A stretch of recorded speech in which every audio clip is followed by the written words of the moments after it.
अर्जुन विजय आदि क्यों नहीं चाहते, इसका हेतु आगे के श्लोक में बताते हैं। ये सामर्थ्ये कांक्षितं नो राज्यं भोगा सुखानि च त इमे अवस्थिता युद्धे प्राणास्त्यक्त्वा धनानि च। हम राज्य सुख भोग आदि जो कुछ चाहते हैं उनको अपने व्यक्तिगत सुख के लिए नहीं चाहते, प्रतिदिन कुटुंबियों, प्रेमियों, मित्रों आदि के लिए ही चाहते हैं। आचार्यों, पिताओं, पितामहों, पुत्रों आदि को सुख आराम पहुँचे, इनकी सेवा हो जाए, ये प्रसन्न रहे, इनके लिए ही हम युद्ध करने के राज्य लेना चाहते हैं, भोग सामग्री इकट्ठी करना चाहते हैं। त इमे अवस्थिता युद्धे प्राणास्त्यक्त्वा धनानि च। पर वे ही ये सब के सब अपने प्राणों की और धन की आशा को छोड़कर युद्ध करने के लिए हमारे सामने इस रणभूमि में खड़े हैं। इन्होंने ऐसा विचार कर लिया है कि हमें न प्राणों का मोह है और न धन की तृष्णा है। हम मर बेशक जाए पर युद्ध से नहीं हटेंगे। अगर ये सब मर ही जाएंगे तो फिर हमें राज्य किसके लिए चाहिए, सुख किसके लिए चाहिए, धन किसके लिए चाहिए, अर्थात इन सब की इच्छा हम किसके लिए करें। प्राणों की और धन की आशा का त्याग करके खड़े हैं, अर्थात हम जीवित रहेंगे और हमें धन मिलेगा, इस इच्छा को छोड़कर भी खड़े हैं। अगर उनमें प्राणों की और धन की इच्छा होती तो वे मरने के लिए युद्ध में क्यों खड़े होते। आचार्यः पितरः पुत्रास्तैव च पितामहः मातुला श्वशुरा पौत्रा शाला संबंधिस्तथा।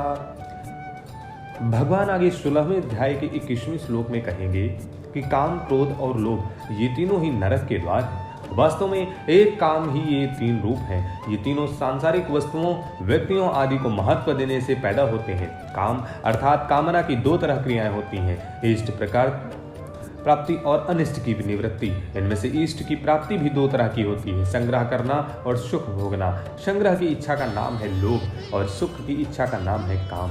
अनिष्ट की निवृत्ति में बाधा पड़ने पर क्रोध आता है, अर्थात भोगों के संग्रह की प्राप्ति में बाधा देने वालों पर अथवा हमारा अनिष्ट करने वालों पर, हमारे शरीर का नाश करने वालों पर क्रोध आता है, जिससे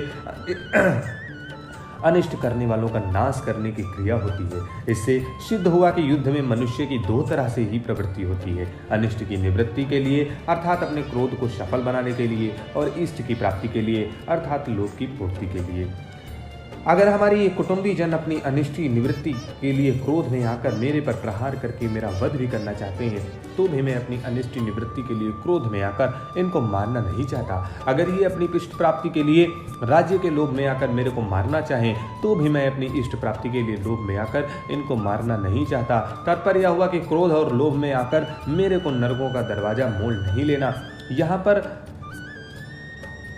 अर्जुन का आशय है कि मैं इनके स्वार्थ में बाधा ही नहीं देता तो ये मुझे मारेंगे ही क्यों, ऐसा विचार ये मेरे शरीर का नाश करने में प्रवृत्त हो जाए।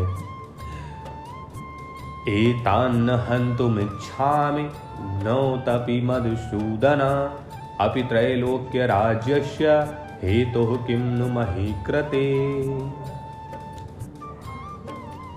पितरः शरीर के संबंधों को लेकर जो पिता लोग हैं उनका ही तो रूप ही हमारा शरीर है। शरीर से उनके स्वरूप होकर हम क्रोध या लोभ में आकर अपने उन पिताओं को कैसे मारें। हमारे और हमारे भाइयों के जो पुत्र हैं वे तो सर्वथा पालन करने योग्य हैं, उनका पालन करना ही हमारा धर्म है।